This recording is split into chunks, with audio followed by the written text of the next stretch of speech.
Hi, this is Andy again from Lifelong Gaming, and today we're going to open up. I have the full box of M13 of the Core 2013 set from Magic the Gathering, and I'm going to be opening the packs. I will split it into doing kind of groups of 9, that way I'll have 4 videos, that way it'll kind of spread it out, and I won't have to rush too much, otherwise it would just be one gigantic video and that probably would not be any fun. So anyway, join me in watching this, and let's hope for the best. Let's hope I get some awesome cards. Okay, we're back again here. We're going to start with the actual box this time. So we've got our whole box ready to go. I think I'm going to split this. I'll do 9 packs again. That seemed to be about a good amount of time to do stuff. And since the box has 36 packs, we'll do it in groups of 9, so it'll be 4 different videos that way. So let's see here, 3, 6, 9, ready to go. I have the stuff that I had done from the fat pack already sitting out here, so I'll just put these cards on top of that, and then like I said before, I'll explain my little system that I use in order to kind of organize these things. So let's get cracking. I've got a normal land, so no shiny here. And we actually have a usable token, one of the worm tokens. That's pretty cool. Here we go. Boom. Ooh, look at that. First pack. And yes, sorry about this. It's really hard to tell if this focuses correctly. And I know that last video, too, my lighting was terrible. So I'm trying to improve that. Still trying to get used to this setup. But in any event, we have a mythic this time. This is a Chroma's Memorial. This is that just nutty card. So it costs 7 to get this out on the field. It's a legendary artifact. Creatures you control have, take a breath, flying, first strike, vigilance, trample, haste, and protection from black and from red. That is completely ridiculous. If you actually get this out on the field, yeah, some good stuff. Okay, so uncommons, Tormod's Crypt. Tap, sack this card, exile all cards from target player's graveyard. Could be useful against like Gravedigger type stuff. Here's one of those rings again. I was talking about this cycle of rings, one in each color. This one happens to be the blue one. So you get the +1/+1 counter if the creature is blue. This one is an activated ability. You actually have to pay 2, and the equipped creature gains hexproof until the end of turn. So still could be pretty good. And the last, boy, I get a lot of these artifacts as my uncommons. Another of the rings. This is the Ring of Valkis, which is the red one, and the extra ability on this one, the equipped creature has haste. So that could be good. I'll put the commons aside for now. On to pack 2. Put that aside, and we have normal land, junk throwaway card, another of the lands for our rare. So this time it's Dragon Skull Summit, which is the black-red. So if you're playing a black-red deck, so we'll put that in our rare land pile. Uncommons, we have that other land that we had last time that gives you the unlimited hand size. Let's see here. Gem of Beaconing. Boy, the uncommons are all artifacts for some reason. Gem of Beckham. Yeah, Beckhamine. What did I say before? Yeah, Beckham, as in like I beckon you forward. Okay, so sacrifice this card. Okay, so it costs 3 in a tap. It costs 3 to bring out on the field, rather, and then 3 in tap. You sack it, search your library for an island card, a swamp card, and a mountain card. Reveal those cards and put them into your hand. Okay.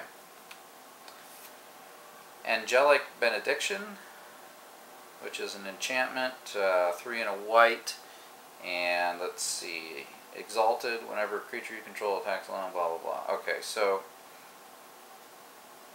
that's fine, I suppose. The rest are the commons. Let's move on to the next pack.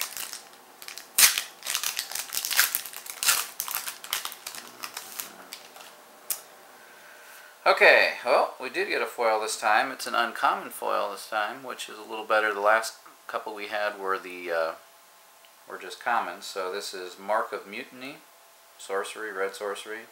gain control of target creature until end of turn, put a +1/+1 counter on it, and untap it. That creature gains haste, so the usual stuff. Costs 2 and a red. Not too bad. Here, put it over in our foil pile. We then have our normal land, of course. We have a usable token this time with Drake, which we had that card a while ago that generates the Drakes. And our rare is another Stuffy Doll, which we had in the Fat Pack. So, sneaky little card, interesting card. And then for uncommons, we have a Revive, a Harbor Bandit, so a blue-black type of rogue card, and Crimson Muckwader, which we had one of those earlier as well. Okay, let's keep trucking here.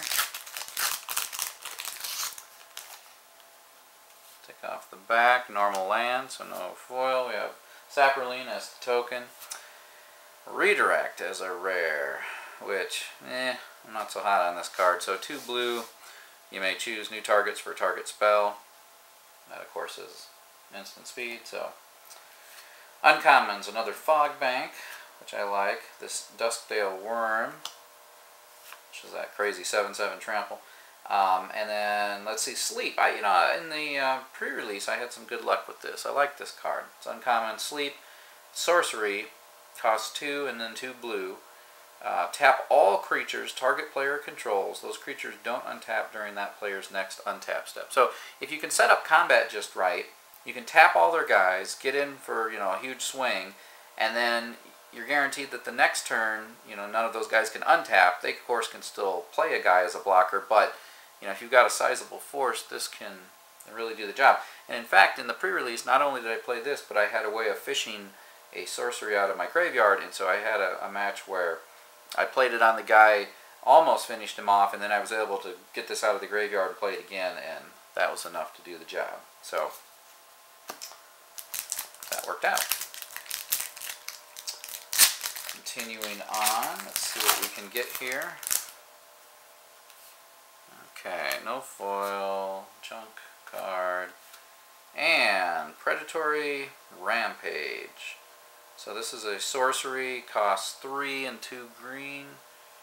Creatures you control get +3/+3 until end of turn. Each creature your opponent controls blocks this turn if able. So basically you can hopefully force them into dying, because you can take out, all their other guys have to block and all your guys are pumped, which could be good. Uncommons, Kite Sail, that's a pretty basic card. Yet another of the rings. This is the green one again, so that has trample. And this dude again, which, no big deal on him. Okay. We have 4 packs left. Let's see what we can do here. Ooh, another foil, but it's just a common. Spiked Baloth. Let's see the kind of the foilness there. Let's see, this costs 3 and a green, and it's a 4/2 trample. So, not too bad. It's cooler because it's foil.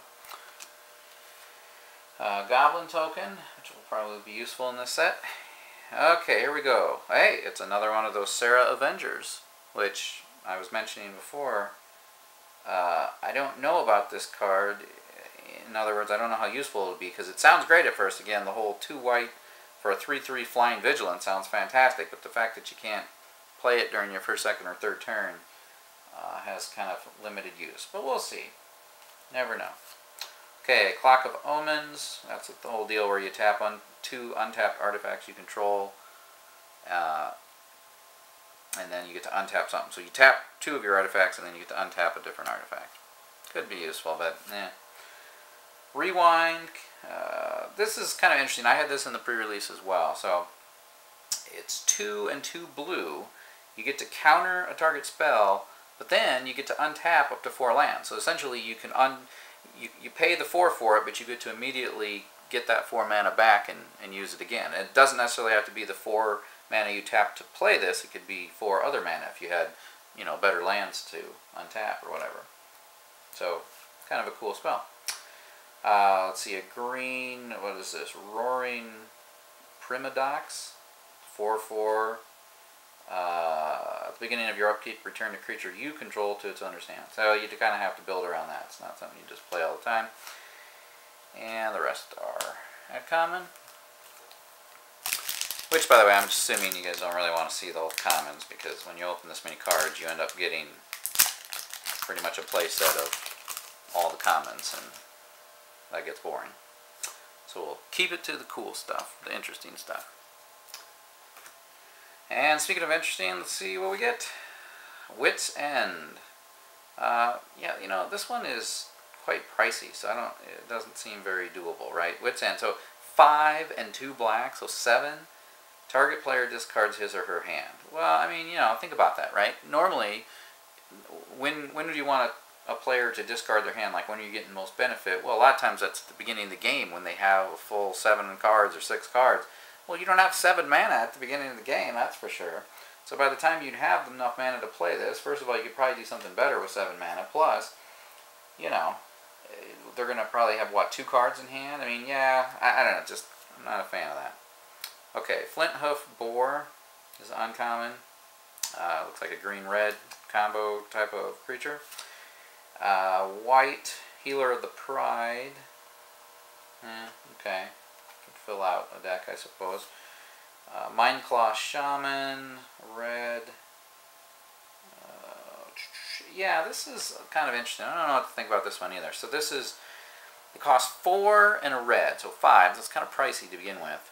And it's only 2/2 for that. When you enter the battlefield, target opponent reveals his or her hand. You may cast an instant or sorcery card from that player's hand without paying its mana cost. So I suppose, you know, if you were up against blue or just some deck where you knew there were lots of instants and sorceries that, you know, you could cast, that might be useful. But the fact that you're paying 5 and you're only left with the 2/2, not so much on that end. But again, against the right deck, it would be pretty good, I suppose, because you could pick out one of their really good spells and cast it against them, which would probably really piss them off. And as we all know, the blue player is usually the one pissing everyone off. So if you could get back at them and turn the tables, so to speak, that might be quite enjoyable. Okay, ooh, look at this. Shiny, and it's a rare shiny. Okay, now we're talking. So, Silk Lash Spider. Costs 3 and 2 green. It's a 2/7 reach. And it has activated ability, pay X plus 2 green. And this thing deals X damage to each creature with flying. Wow. That's, it only costs 5, huh? It's actually a really good card. I'm liking the sound of that. And I have a foil now, so even better.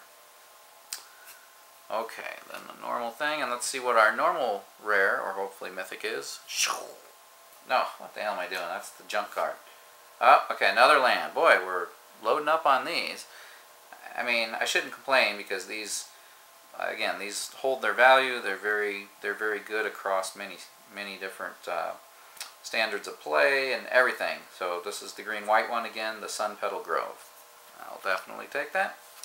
We have a Flames of the Firebrand for uncommon, a Furnace Whelp at uncommon, and Blood Reckoning at uncommon. Okay, geez, are we really just down to the last pack in this set of 9? I guess so. Well, that last pack was really good. We got that foil rare. That definitely improves things. Plus, we already did get a mythic out of this set, didn't we? Yeah, that Akroma's Memorial thing, which is just nuts. Okay, land, zombie token, and Boundless Realms. Green sorcery. Wow, costs 6 plus a green. Search your library for up to X basic land cards, where X is the number of lands you control, and then put them onto the battlefield tapped, then shuffle your library.